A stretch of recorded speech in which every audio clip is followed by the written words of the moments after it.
Assalamualaikum warahmatullahi wabarakatuh. Salam sejahtera untuk kita semua.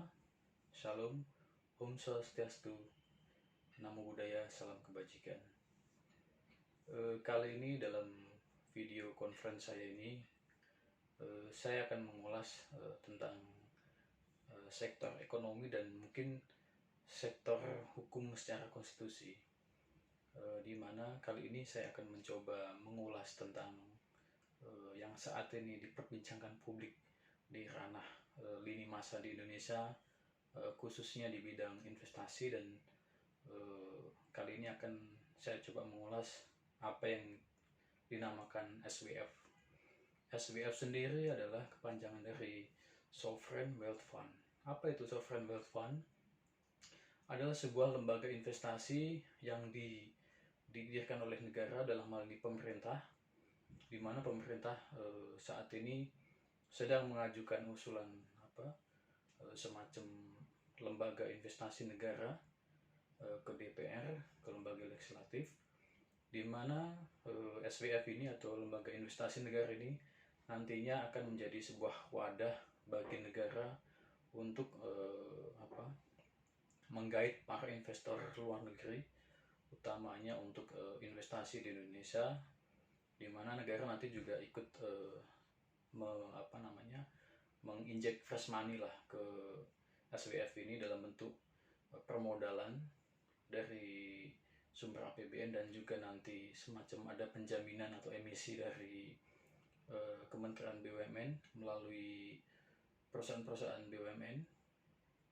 Kemudian tujuan daripada SWF ini yang kalau saya lihat sih tujuannya adalah alternatif sumber pembiayaan untuk pembangunan Indonesia gitu kan. Akan tetapi konsep daripada SWF ini saya masih kurang setuju lah gitu kan. Ini pendapat saya ya, sekali lagi sudut pandang dari saya, bisa jadi benar atau bisa jadi salah juga gitu kan. Tapi apa yang saya sampaikan di sini adalah sebuah pemikiran, ide yang mungkin bisa jadi digunakan dan kompatibel atau bisa diaplikasikan. Selama ini negara ini kan mendapatkan sumber pembiayaan itu kan salah satunya dari sektor pajak.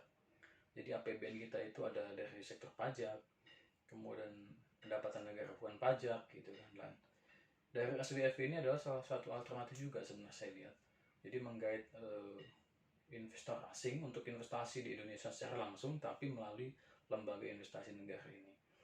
Namun demikian di sini juga saya masih melihatnya ini suatu alternatif yang menurut saya tidak jauh beda dengan konsep negara itu juga berhutang gitu kan. Selama ini kan negara untuk menutupi defisit APBN itu kan salah satunya kan menerbitkan surat berharga negara atau obligasi negara gitu kan. Dan dimana di situ negara punya kewajiban untuk nantinya mengembalikan sesuai dengan jatuh tempo. Nah, untuk SWF ini sendiri kurang lebih sama sebenarnya. Jadi negara dalam hal ini lembaga investasi negara ini menggait investasi dari asing untuk kemudian disalurkan ke sektor-sektor untuk pembangunan, utamanya sih di infrastruktur gitu kan. Namun demikian di sini saya akan mencoba mengulas dari sisi lain ya. Sebenarnya negara itu punya semacam power atau senjata yang tidak dimiliki oleh sektor asing ataupun pengusaha ataupun sektor swasta gitu kan. Yakni apa? Negara punya suatu tool atau power yang dinamakan regulasi, di mana regulasi itu tidak dimiliki oleh sektor swasta ataupun pengusaha gitu kan. Dan di dalam regulasi ini negara dapat melakukan segala sesuatu yang selama itu sesuai dengan konstitusi itu sangat dimungkinkan. Dalam kaitan korelasi dengan SWF tadi, alangkah baiknya ya, sebenarnya sekali lagi pendapat saya adalah alangkah baiknya kenapa negara ini dalam membangun utamanya infrastruktur ataupun menggerakkan ekonomi ini tidak memberdayakan lembaga-lembaga yang saling terkait. Dalam hal ini begini contohnya, kalau memang negara membangun perekonomian Indonesia, saya rasa bisa menggunakan yang namanya lembaga Bank Indonesia. katakanlah pemerintah melalui tentunya Presiden DPR gitu kan, sesuai dengan tupoksi masing-masing, mengusulkan ke DPR untuk bagaimana kalau BI ini mencetak uang, tapi uang ini sekali lagi tidak digunakan sekaligus secara direct, tapi hanya sebagai garantor atau jaminan, penjamin. Artinya begini, mungkin pemerintah itu ada faktor ketakutan juga, karena tidak bisa dipungkirin 98 itu salah satu untuk menggerakkan ekonomi dalam keadaan krisis. Waktu itu pemerintah mencetak uang sebanyak-banyaknya, namun demikian dalam perjalanan ternyata banyak kebocoran-kebocoran. Salah satunya itu kan di BLBI juga kan lah. Tapi kan tidak harus itu menjadi sebuah presiden buruk yang kita tidak bisa ambil pelajaran dan kita tidak bisa perbaiki atau sempurnakan gitu kan. Artinya begini, kalau pemerintah melakukan pencetakan uang melalui BI ini, sifatnya sekali lagi adalah sebagai penjamin saja. Dan kalaupun nanti disalurkan, itu sifatnya cashless, sifatnya digital. Contoh misalkan begini, BI silahkan cetak uang tapi sebagai penjamin, kemudian kita seleksi secara terbuka, secara objektif calon-calon pengusaha dan pengusaha existing nasional ini untuk melakukan semacam presentasi pemaparan proyek-proyek apa yang akan mereka kerjakan. Dan di sini negara sebagai garantor, dalam ini BI sebagai pencetak uang itu, untuk menjamin para pengusaha ini. Silakan pengusaha melakukan presentasi proyek apa yang akan dikerjakan kaitannya untuk pembangunan bangsa dan negara ini, ya kan. Setelah itu pemerintah menjamin bahwasanya selama proses produksi, jadi pengusaha ini ketika dia ada proyek misalkan gitu kan, dia akan menunjuk sebuah pabrik atau produsen untuk produksi kan. Pabrik ini nanti akan dijamin oleh pemerintah melalui pencetakan uang ini. Kemudian pabrik ini melakukan pencetakan uang, BI melakukan pencetakan uang sebagai penjaminan. Kemudian pabrik ini silakan berproduksi, dijamin oleh uang negara ini, gitu kan. Ketika diproduksi, kemudian menyerap tenaga kerja, kemudian proyek dijalankan, BI tadi itu sebagai penjamin, sehingga tingkat kebocorannya saya rasa itu akan bisa ditekan sampai zero gitu kan, karena semuanya sifatnya cashless, sifatnya digital, lebih transparan gitu kan. Jadi ketika proyek berjalan, proyek jadi, otomatis negara kan akan membayar hasil proyek yang telah diselesaikan oleh pengusaha nasional ini kan. Jadi sehingga di situ juga kekhawatiran, contoh misalkan yang dikhawatirkan ketika jumlah uang beredar itu melebihi barang yang beredar, terjadi inflasi, itu saya rasa tidak mungkin. Karena apa?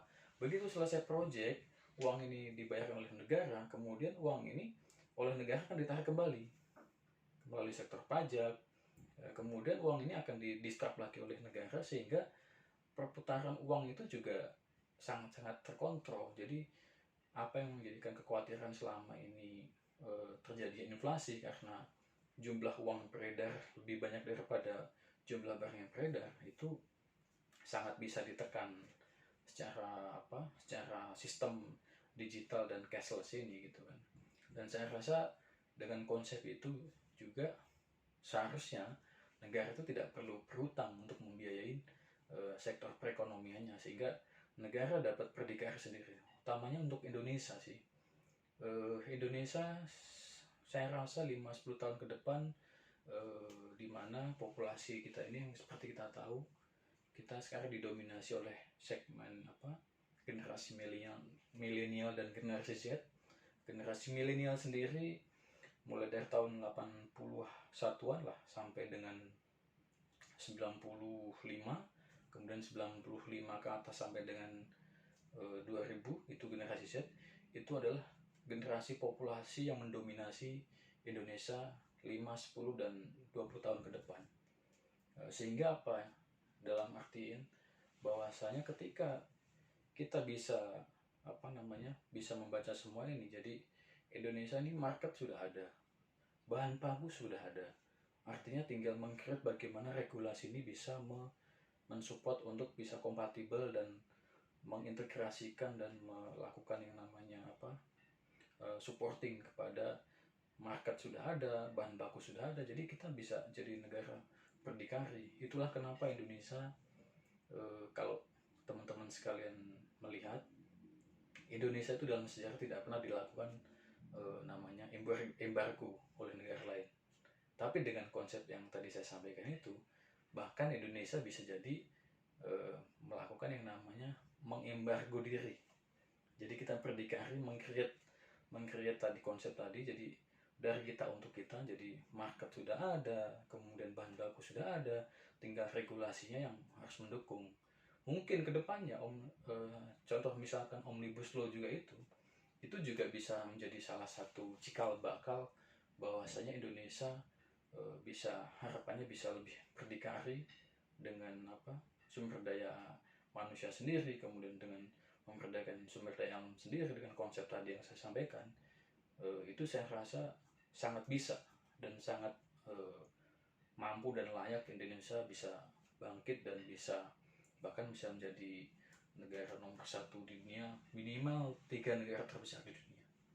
Mungkin itu sekilas dari saya, dari video conference saya ini. Ya mungkin lintas sektoral, lintas ekonomi, lintas hukum, lintas bernegara, dan semoga bisa bermanfaat buat rekan-rekan sekalian. Oke, terima kasih untuk kali ini. Sampai ketemu lagi di lain kesempatan. Wabillahi taufiq wal hidayah. Wassalamualaikum warahmatullahi wabarakatuh.